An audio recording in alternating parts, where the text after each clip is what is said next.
pastor, ovelhas guardarei, não tenho outro ofício. Entra no ar o programa A Voz do Pastor. Quantas vidas eu tiver, eu lhes darei. Acompanhe agora a exortação e os ensinamentos do bispo da Diocese de Bragança, Dom Raimundo Posidônio. Irmãos e irmãs, neste final de semana iremos celebrar o 11º domingo do tempo comum. A Eucaristia é a nossa Páscoa semanal, em que renovamos a nossa fé neste grande mistério da morte e da ressurreição do Senhor. Nos alimentamos com a sua palavra para vivermos e testemunharmos a nossa fé. Uma das coisas importantes deste domingo é a pregação sobre o reino de Deus. É bom a gente lembrar que o reino de Deus é o núcleo da pregação de Jesus. Quando Jesus fala do reino de Deus, ele está falando de que Deus intervém na história humana para libertá-la, para salvá-la, para guiar-nos no caminho da vida, para que esta vida seja vida plena, vida em plenitude. E Jesus mostra uma coisa importante, que é Deus que reina. E o reinado se transforma, assim, de realidade em realidade, sonhada por Ele na nossa casa, na nossa realidade da história, no mundo em que a gente vive, para a glória de Deus. Então, nesse sentido, as leituras, elas vão nos ajudar a compreender isso, seja na realidade do Antigo Testamento, da Primeira Aliança, seja na realidade da Nova Aliança, do Novo Testamento em Jesus e na vida da Igreja. E por que não dizer, por extensão, lógico, também para nós, ou seja, o reino de Deus continua a estabelecer, se instaurar entre nós e a nos propor um caminho de vida nova, de salvação. Então vamos às leituras. A primeira leitura é tirada do profeta Ezequiel, da profecia de Ezequiel, capítulo 17, de 22 a 24. Assim diz o Senhor Deus: eu mesmo tirarei um galho da copa do cedro, do mais alto de seus ramos. Arrancarei um broto e o plantarei sobre um monte alto e elevado. Vou plantá-lo sobre o alto monte de Israel. Ele produzirá folhagem, dará frutos, se tornará um cedro majestoso. Debaixo dele pousarão todos os pássaros. À sombra de sua ramagem, as aves farão ninhos. E todas as árvores do campo saberão que eu sou o Senhor, que abaixo a árvore alta e elevo a árvore baixa. Faço secar a árvore verde e brotar a árvore seca. Eu, o Senhor, digo e faço. Esta profecia de Ezequiel, irmãos e irmãs, mostra que Deus age no meio do seu povo como uma espécie de aquele que transforma a realidade da vida do povo. A gente lembra que o povo de Deus, ele está no exílio da Babilônia, no tempo que Ezequiel escreve esse texto, né? E Ezequiel é chamado para exercer a submissão profética entre os exilados, com uma finalidade: manter viva a esperança de que Deus não abandonou o seu povo. Então o profeta dirige uma mensagem em forma de oráculo, chamado oráculo assim, porque é uma espécie de profecia realmente, que traz muita esperança. E este oráculo, em forma de parábola, apresenta a imagem de Deus plantando um ramo novo de um cedro frondoso para retratar sua fidelidade às promessas. Não custa nada repetir, Deus é sempre fiel. E por isso, nessa mensagem, por intermédio de Ezequiel, Deus garante aos exilados que não esqueceu que Ele é o Deus Criador, o Deus Libertador, o Deus Salvador, que tinha feito essa promessa a Davi, a sua descendência. E agora, podemos dizer assim, Ele vai fazer brotar um ramo novo de uma realidade velha que, digamos assim, passou. E essa ideia da restauração da dinastia davídica em Jerusalém assegurará ajudar o povo de Deus um futuro de vida, de felicidade e de paz sem fim. Então a gente poderia dizer que Ezequiel, nessa mensagem, neste oráculo, deixa aos exilados uma forte mensagem de esperança. Muito importante isso, ao povo que está ali sofrendo as amarguras, os horrores de viver no exílio. Ali vem a garantida àquele povo que, de fato, Deus vai libertá-los, né? Vai tirá-los daquela desgraça. E o povo pode confiar que Deus será sempre o rochedo firme e que o povo se pode agarrar. É verdade que, para nós, a figura, né, dos reis do império de Nabucodonosor, eles foram muito violentos, praticaram verdadeiramente muita maldade com o povo hebreu. Mas esse povo nunca perdeu a esperança. A gente pode dizer que este oráculo de Ezequiel, ele passou a ser uma espécie de catequese de Israel. Uma referência a alguém que seria ou é um ungido de Deus, um Messias, que haveria de vir para concretizar plenamente as promessas de Deus e para restaurar o reino de seu pai Davi. Então, esta mensagem, eu diria, ela é muito importante até para nós, né? Até muito importante para nós, homens e mulheres do século XXI, que viajamos pela história sob a ameaça de guerras, de conflitos, de injustiça, de maldades, de egoísmos que ferem a nossa dignidade, a dignidade de tantos dos nossos irmãos e irmãs de caminhada. Como poderemos fechar os olhos a essas realidades, né, das guerras de hoje, que a gente conhece? São tantas guerras tão violentas, tão destruidoras, né, não só da realidade humana, mas do ambiente, né, da paisagem planetária. Enfim, a realidade de destruição da natureza. É como se vivêssemos quase no exílio, um apocalipse. Então, aqui a mensagem, a palavra de Ezequiel serve para nós no sentido de que Deus vem nos dizer: não estamos abandonados à nossa própria sorte. E que apesar de todos esses descaminhos da humanidade, desde o tempo do exílio para cá, Deus não desistiu da humanidade que Ele ama e continua a querer salvar. Interessante isso, né? Deus não desistiu da humanidade. Ele continua a acreditar que nós somos capazes de mudar os rumos da história, que em pleno século XXI ainda é capaz de tantas guerras destruidoras, de tanta maldade, de tanta mentira, que verdadeiramente fazem sofrer os filhos de Deus. E nós poderíamos dizer, nesse sentido, atualizando a mensagem de Ezequiel, que a última palavra, uma palavra que não pode deixar de ser de salvação e de graça, será sempre de Deus. Isso é muito importante também para nós, né? Não são os homens que têm o domínio da história. Eles podem até fazer e desfazer, destruir por destruir, a maldade que impera nos relacionamentos, às vezes os ódios, né, que são desmesurados. Enfim, Deus tem a última palavra. Nós precisamos acreditar nisso, ter esta certeza, ancorar-nos nesta certeza de que temos de vencer o medo, o pessimismo que por vezes nos paralisam, e dar às pessoas, nossos irmãos, um testemunho de esperança, de serena confiança. Por isso, confiando na palavra de Ezequiel, confiando na palavra do Senhor, nós, mais uma vez, nos voltamos para Ele, pedindo que Ele nos ajude de fato e nos ensine que o fundamental para sermos seus filhos e suas filhas não é possuir brilhantes qualidades humanas, mas atitude de disponibilidade humilde que nos leve a acolher os seus apelos e desafios e, ao mesmo tempo, assumir o papel que nos cabe nesse momento da história, que é conduzir, né, como irmãos e irmãs de fé, conduzir a humanidade para um caminho de liberdade, de vida nova, e esse caminho que Ezequiel aponta para o povo hebreu, na dimensão da esperança, de que Deus vai verdadeiramente conduzir este povo para a terra prometida novamente. Nós anelamos isso, desejamos isso profundamente também.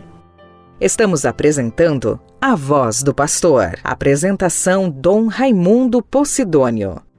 A segunda leitura deste 11º domingo do Tempo Comum é um trecho da carta na segunda carta de São Paulo, da carta de São Paulo aos Coríntios, capítulo 5, versículos de 6 a 10. Irmãos, estamos sempre cheios de confiança e bem lembrados de que, enquanto moramos no corpo, somos peregrinos longe do Senhor, pois caminhamos na fé e não na visão clara.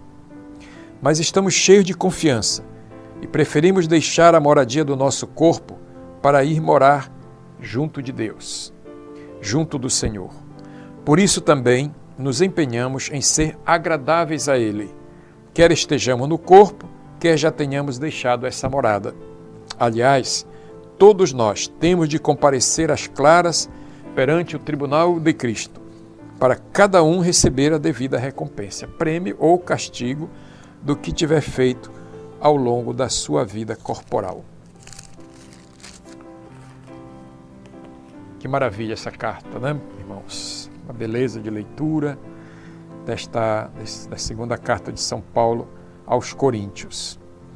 Paulo reflete nesse trecho sobre as grandezas e as dificuldades, os riscos e as compensações do ministério apostólico, do trabalho pastoral, que é extremamente exigente, está marcado também por grandes tribulações. Paulo parece que está ali meio cansado, mas ele vai nos ajudar a perceber que aqui diante de tantos contrastes entre a vida nesta terra e a vida futura, ele utiliza essa imagem de um tempo que passa e que nós precisamos olhar sempre para frente, quase nos dizendo assim, que a vida terrena, passageira e mortal, é para Paulo um exílio, longe do Senhor.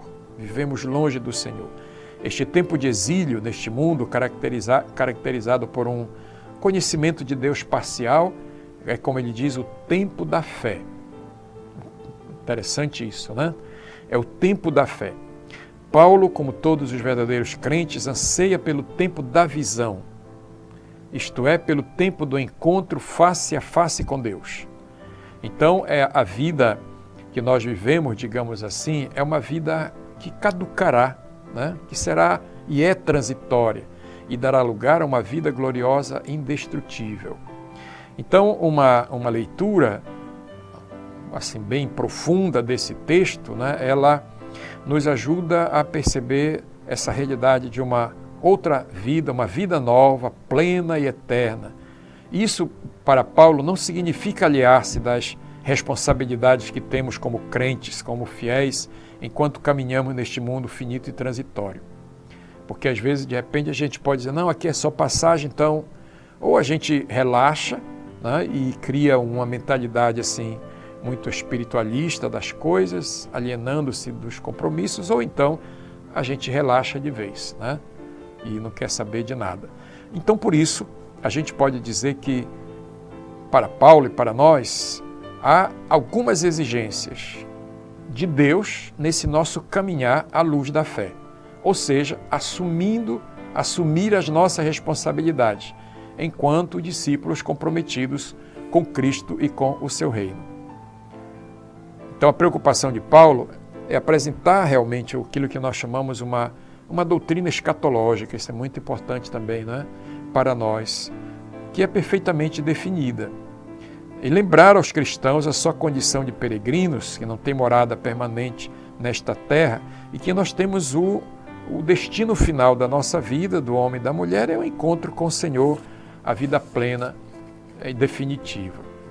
E aqui eu diria, né, nasce algumas interpelações, né, para a realidade da nossa vida, que é exatamente voltar-nos de novo para essa realidade em que a gente vive. Lembra que a gente falou um pouquinho na primeira parte, né, desse programa, a partir da primeira leitura?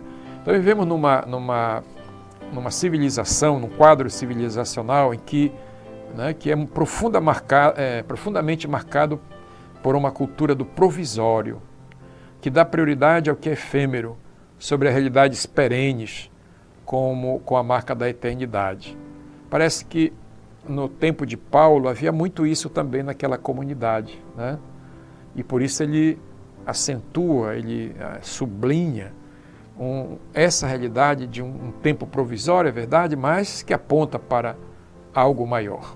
Então, se nós tendemos a viver neste quadro civilizacional ao sabor do imediato e do momento, às vezes diminuindo de valor as opções definitivas, os valores duradouros, eu diria, é preciso tomar cuidado, né, com o nosso caminhar. Então essa cultura, digamos assim, do bem-estar material acaba nos seduzindo, né, com esse brilho desses chamados bens perecíveis, ou então aquilo que potencializa o chamado reinado do ter sobre o ser, que acaba escravizando o ser humano e relativizando a sua busca de eternidade. Isso é bem típico da chamada Idade Moderna, né? Que subtraiu da consciência humana essa dimensão do transcendente. Parece que tudo gira em torno do que nós chamamos de imanente, essa realidade da vida aqui, provisória, e deixamos às vezes de lutar, de nos esforçarmos, embora isso produza às vezes sofrimento, compromisso, missão. Enfim, nós precisamos trabalhar nessa direção. E isso nos ajuda a ter consciência de que nós somos pessoas capazes de lutar por objetivos exigentes e por realizar projetos que exigem esforço, fidelidade, compromisso, sacrifício. Eu diria que, tanto no contexto de Paulo como no contexto de hoje, a palavra de Paulo aos cristãos soa como um desafio profético, uma grande profecia. É necessário que tenhamos sempre diante dos olhos a nossa condição de peregrinos nesta terra e que aprendamos a dar valor àquilo que tem a marca da eternidade, dos chamados valores duradouros, não valores efêmeros e passageiros que nós vamos encontrar vida plena. Na verdade, o fim último da nossa existência não está nesta terra. O nosso horizonte, as nossas apostas devem apontar sempre para o mais além.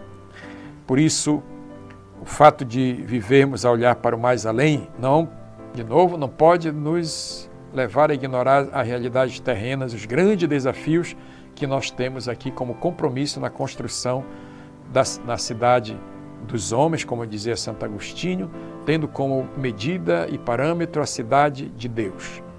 Interessante isso também, para nos ajudar a perceber o quanto ainda nós temos que trabalhar para atingir a maturidade desse caminho de fé, que é construir o reino de Deus, como a gente vai ver no Evangelho, construir o reino de Deus, constituir esse reino dentro das dimensões da realidade histórica e humana, até que também esta realidade alcance a sua plena maturação.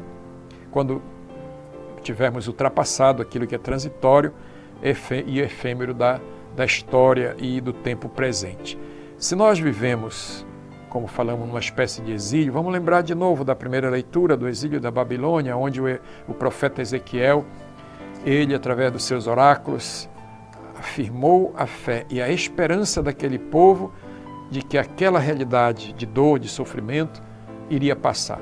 Eles seriam libertados daquela situação pelo próprio Deus que age na história para indicar este caminho da volta, né, podemos dizer assim, à terra prometida. Portanto, hoje nós somos chamados a construir este mundo mais justo, mais fraterno, mais verdadeiro, mais humano, em comunhão com Cristo e com a Igreja, para que nós possamos verdadeiramente construir o reino de Deus nesta terra. Eu lembro da introdução belíssima, né, de uma constituição pastoral do Concílio Vaticano II chamado Gaudium et Spes. E cabe muito bem aqui essas palavras que dizem assim: as alegrias e as esperanças, as tristezas e as angústias de hoje, dos homens de hoje, sobretudo dos pobres e de todos aqueles que sofrem, são também as alegrias e as esperanças, as tristezas e as angústias dos discípulos de Cristo. E é nesse sentido que nós queremos, digamos, embarcar nessa aventura, essa grande aventura, iniciada por Jesus Cristo, continuada pela Igreja até hoje, para verdadeiramente, com nossos esforços, nosso testemunho, com a nossa verdade, construir a cidade de Deus aqui nesta terra. Estamos apresentando A Voz do Pastor. Apresentação Dom Raimundo Possidônio. Passamos agora para o evangelho deste 11º domingo do tempo comum, que é o evangelho de Marcos, no capítulo 4, versículos 26 a 34. Naquele tempo, Jesus disse à multidão: o reino de Deus é como quando alguém espalha a semente na terra. Ele vai dormir e acorda noite e dia, e a semente vai germinando e crescendo, mas ele não sabe como isso acontece. A terra, por si mesma, produz o fruto. Primeiro aparecem as folhas, depois vem a espiga e, por fim, os grãos que enchem a espiga. Quando as espigas estão maduras, o homem mete logo a foice, porque o tempo da colheita chegou. E Jesus continuou: com que mais poderemos comparar o reino de Deus? Que parábola usaremos para representá-lo? O reino de Deus é como um grão de mostarda, que ao ser semeado na terra é a menor de todas as sementes da terra. Quando é semeado, cresce e se torna maior do que todas as hortaliças, e estende seus ramos tão grandes que os pássaros do céu podem abrigar-se à sua sombra. Jesus anunciava a palavra usando muitas parábolas, como estas, conforme eles podiam compreender, e só lhes falava por meio de parábolas. Mas quando estava sozinho com os discípulos, explicava tudo. Irmãos e irmãs, nós estamos aqui ouvindo, o Evangelho de Marcos, que é o Evangelho deste período do tempo comum, e Jesus vai aos poucos, digamos assim, revelando algumas coisas que são próprias de Deus, daquilo que é próprio de Deus, para que as pessoas possam conhecer em profundidade, este reino, aquele que é Deus. Quem é Deus, na verdade? Jesus quer exatamente nos revelar isso. Então ele faz isto, anuncia o reino de Deus, por meio de parábolas. Interessante isso, Jesus era um mestre, podia fazer ali grandes enunciados, elaborados, sistematizar ali um pensamento doutrinário, defender uma tese, para brincar um pouquinho, uma tese qualificada do reino de Deus. Ele vai fazer comparações. É isso que nós chamamos de parábolas. Ele vai falar em parábolas. E parábolas, na verdade, são uma espécie de linguagem habitual da literatura dos povos do Médio Oriente. O gênio oriental, a cultura oriental, gosta mais de falar e instruir através de imagens, de comparações, de alegorias, do que através de um discurso mais lógico, mais frio, mais racional. Então, a linguagem parabólica tem várias vantagens em relação ao discurso mais racional e expositivo. Em primeiro lugar, é uma arma de controvérsia, digamos assim, A linguagem figurada permite levar o interlocutor a admitir certos pontos que, de outro modo, nunca mereceriam a sua concordância. Então, é um instrumento de diálogo, sobretudo em contextos, às vezes, que criam polêmica, e, sobretudo, naquele em que Jesus pregava. Depois, a imagem ou comparação que caracteriza a linguagem da parábola é muito rica. Tem uma força de comunicação, um poder de evocação, do que a simples exposição teórica. As pessoas prestam mais atenção para uma imagem criada em torno de uma coisa que se defende, de um texto, de um conteúdo. O Papa Francisco, aliás, ele esses dias orientando os padres para fazer homilia, ele colocava assim 3 pontos que são importantes para se fazer uma boa homilia, com profundidade, sem muito peso.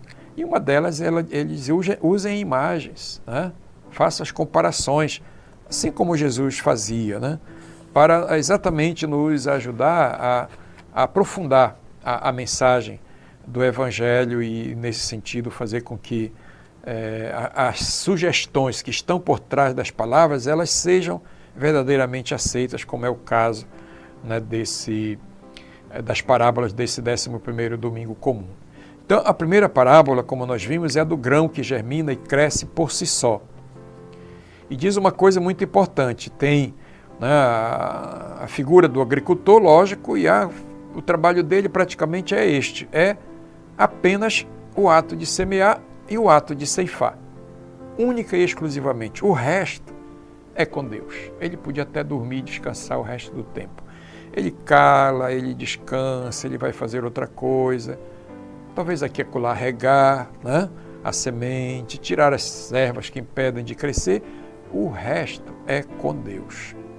É Deus quem atua no silêncio da noite, no tumulto do dia, na turbulência da história, para que as coisas aconteçam. O reino de Deus é assim. Enquanto a gente acha que pode mudar os rumos das coisas, fazendo as nossas intervenções, às vezes esdrúxulas, estapafúrdias, se tornam destrutivas, Deus age na história para que o reino de Deus aconteça. E nenhum obstáculo poderá frustrar o seu plano. A parábola, como a gente pode perceber, é dirigida também contra as posturas, os comportamentos de pessoas que pretendiam forçar a vinda do reino. Por exemplo, havia um grupo lá, né, na Palestina chamado os Zelotas, que queriam instaurar o reino de Deus através da violência das armas, ou a dos fariseus que pretendiam forçar o aparecimento do reino com a obediência a uma disciplina legal baseada na lei, ou às vezes daqueles que nós chamaríamos apocalípticos hoje, né, que faziam cálculos precisos sobre a data do fim do mundo, da irrupção do reino. Como nós temos ainda hoje, né, digamos, essas categorias de pessoas que pensam o reino de Deus assim. E o Evangelho vem dizer, não adianta forçar o tempo ou os resultados. É Deus que dirige a marcha da história e que fará com que o reino aconteça de acordo com o seu tempo e seu projeto. O que nós chamamos de Kairos, o tempo de Deus, né? O nosso tempo é um tempo cronológico, tem começo, meio e fim, calendário, agenda e assim por diante, anos, períodos, séculos. O de Deus não tem absolutamente nada disso. E é o tempo oportuno, o tempo da graça, o tempo do favor de Deus diante das realidades da vida.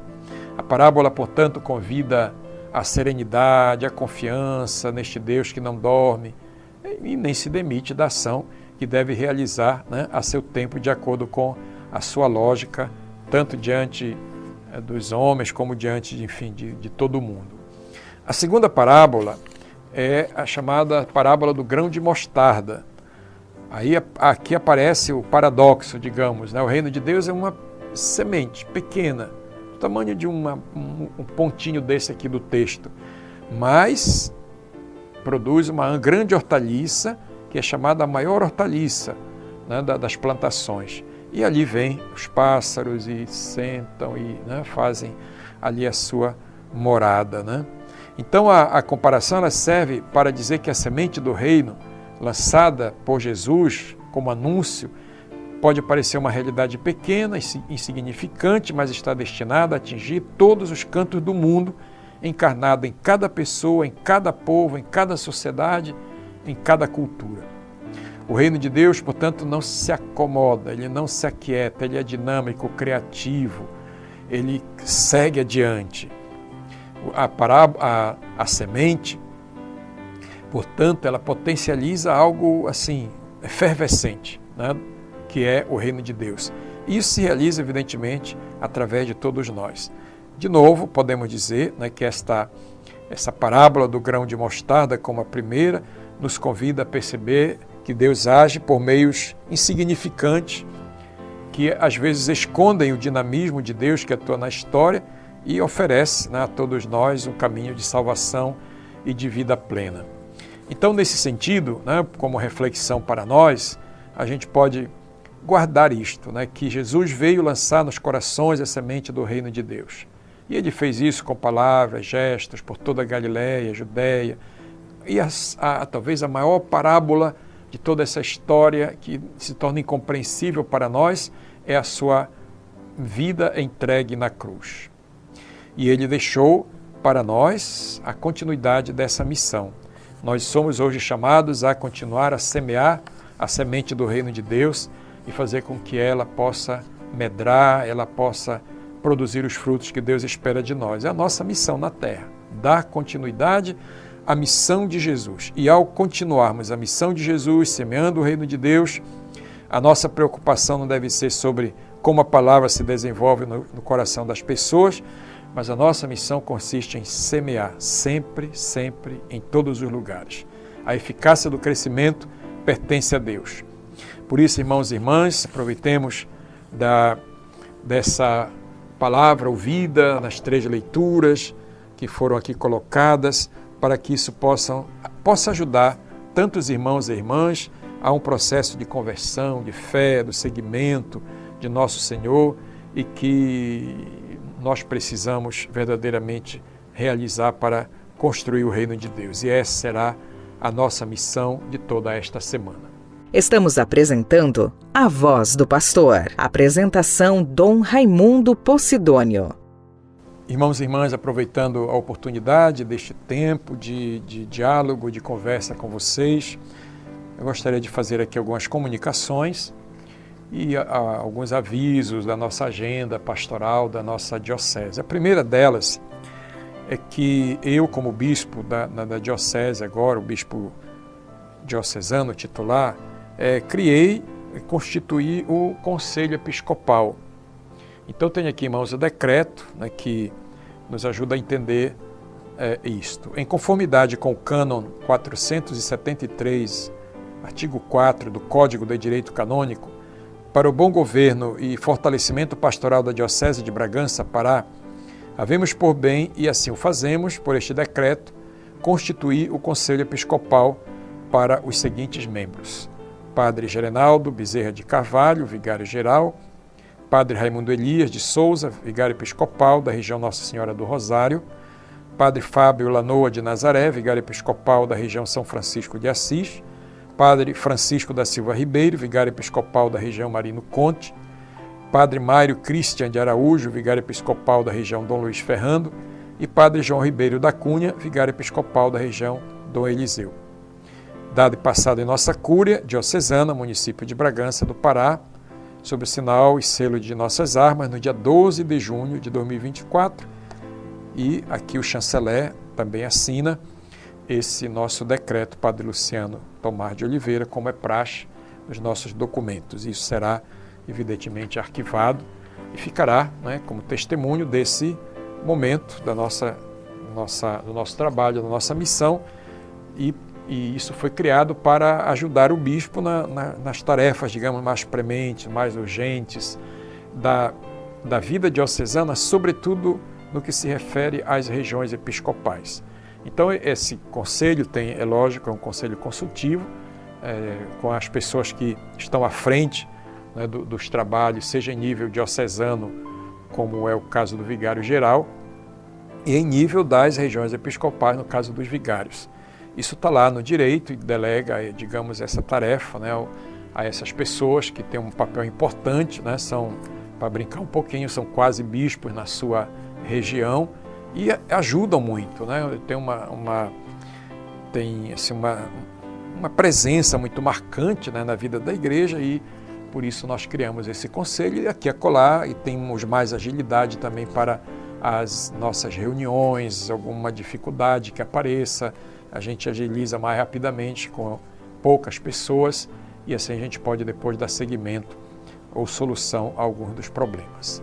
Então, por isso, convido todos para rezarmos por este novo conselho, que ele possa realmente realizar a sua missão. Alguns avisos, algumas comunicações, a nossa agenda. Quero lembrar que neste sábado agora nós realizamos uma formação para aqueles que fazem parte do Serviço de Proteção de Crianças, Adolescentes e Pessoas Vulneráveis. Essa reunião ela será feita para a região São Francisco e foi feita, aliás, né, para a região São Francisco, exatamente para formar pessoas capacitadas para trabalhar nessa dimensão do Serviço de Proteção de Crianças, Adolescentes e Pessoas Vulneráveis. Nós teremos também esta semana o encontro dos padres que foram ordenados recentemente.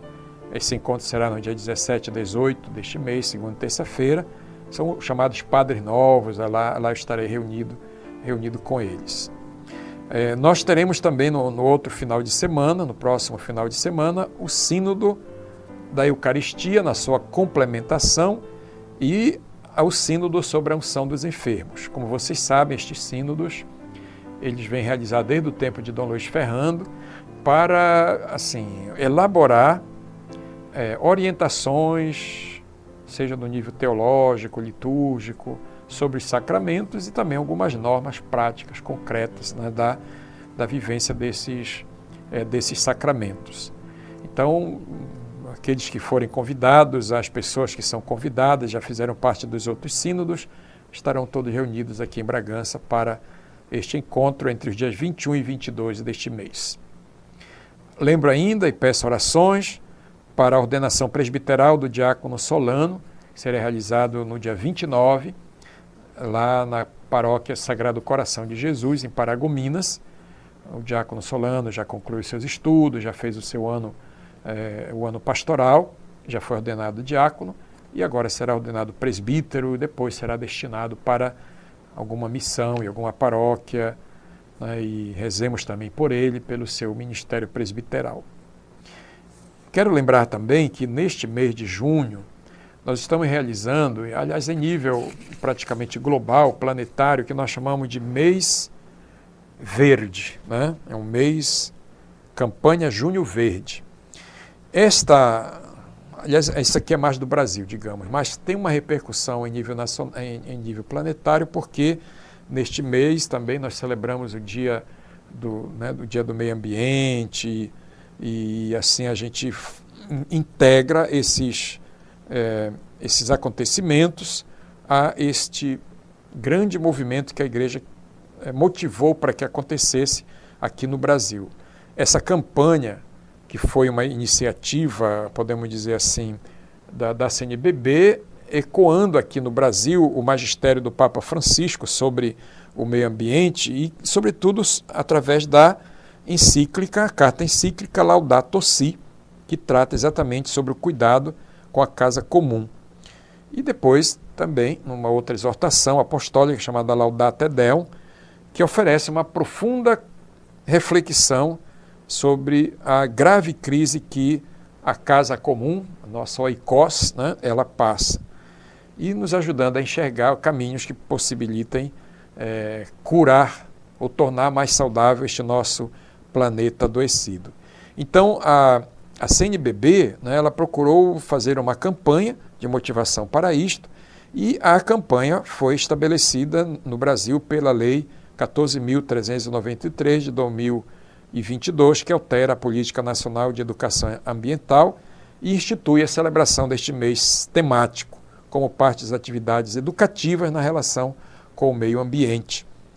Então, o Junho Verde, como já falei, acontece no meio das comemorações do chamado Dia Mundial do Meio Ambiente, foi dia 5 de junho, e durante todo o mês serão trabalhadas atividades de incentivo, a conscientização e a proteção do meio ambiente.